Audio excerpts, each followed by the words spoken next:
What is going on, y'all? We're going to do an old-fashioned TTM video.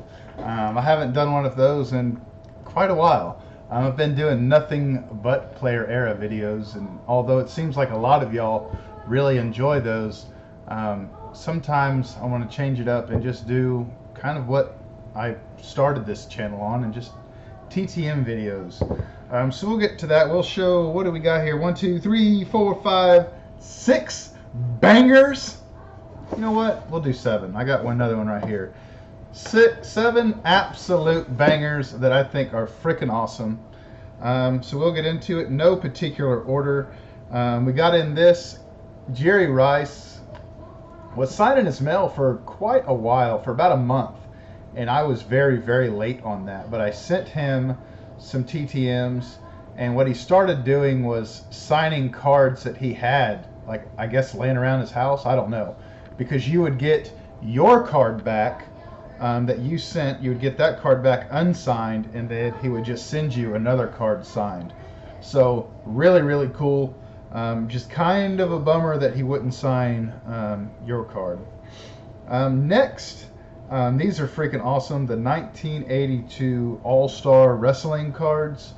That's the rookie card for a lot of iconic or legendary wrestling figures. So here's 2 of them right here. My all-time favorite wrestler, the $1 Million Man, Ted DiBiase, and Jerry the King Lawler. So actually, you know what? I think I showed these off in a video not too long ago. So if I did, I apologize for that. But those are freaking awesome cards. There's other guys in that set that sign. Like Ricky Steamboat signs. Terry Funk, I believe he's another guy that's in that set that signs. So if that's something you're into, I was really into wrestling in the late 80s, early 90s. So a lot of those guys I watched. But if you're interested, that's a great set to pursue. The cards are not cheap though. Next, the A-Train, Mike Alstott. Some say he should be a Hall of Famer. Some say he shouldn't. He's definitely in the Hall of extremely freaking good. Kind of a tougher TTM. You kind of got to potentially work some tricks to get him. He's not always the easiest. But I got him on that and this little fella right here. So 2 rookie cards, but I was really happy to get him on that Topps. Next, sometimes you got to freaking throw that fishing line out there to see if something sticks, to see if you get a bite, and that's what I did with this one. John Smoltz rookie card. What is this? This is 1988 Fleer. So really, really cool. I could be wrong, but I believe this is one of Beckett's 100 cards of the 80s, or kind of like top iconic cards of the 80s. So that is that. Really happy to add John Smoltz. Y'all are going to hear my dogs go bananas because they're wrestling. Moving on, this I seen my buddy Andy on Autographers Anonymous. I believe it was Andy got this in, and I thought, man, I absolutely have to do the same thing.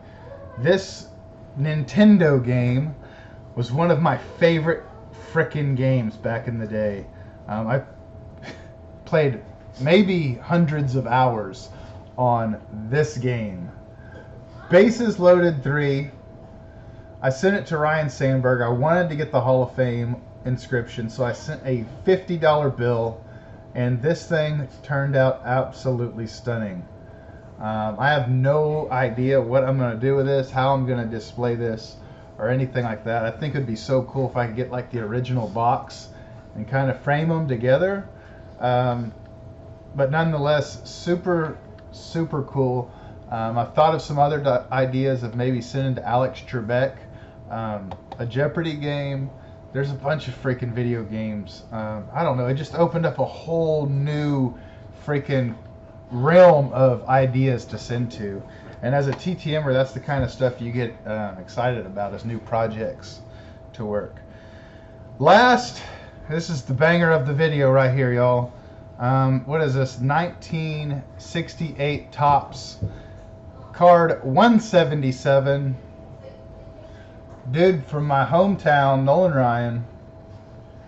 How about that? So he signs for $75 through his foundation. If you go to, if you Google search Nolan Ryan Foundation, it comes up and you fill out a form. You PayPal them the money, $75 for an autograph, and then I think it's like $50 for inscription.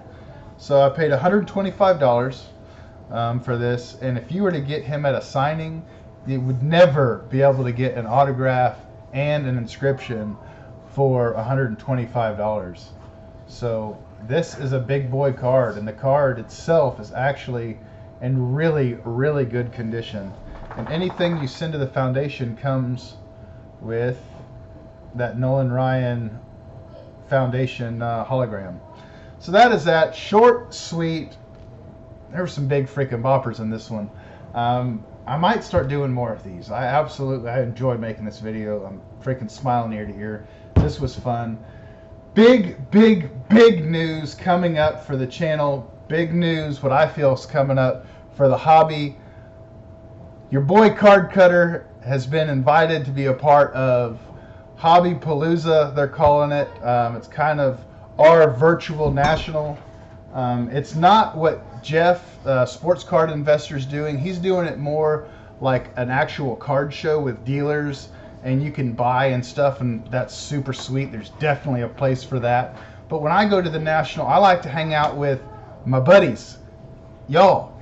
I don't get to see, you know, Mr. Fisher Bike and Baseball Collector, and she blinded me with the refractors and Triple Crown and those back pages and Canadian cards, all my freaking buddies. But now I get to see them and be a part of this freaking Hobby Palooza, which I think is going to be absolutely freaking cool.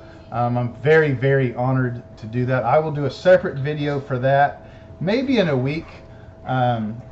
It's going to be the weekend that the National would have been, and it's basically going to be almost three straight days. It's 3 straight days of just content creators and our hobby, guys that you know, guys that you watch, just doing whatever.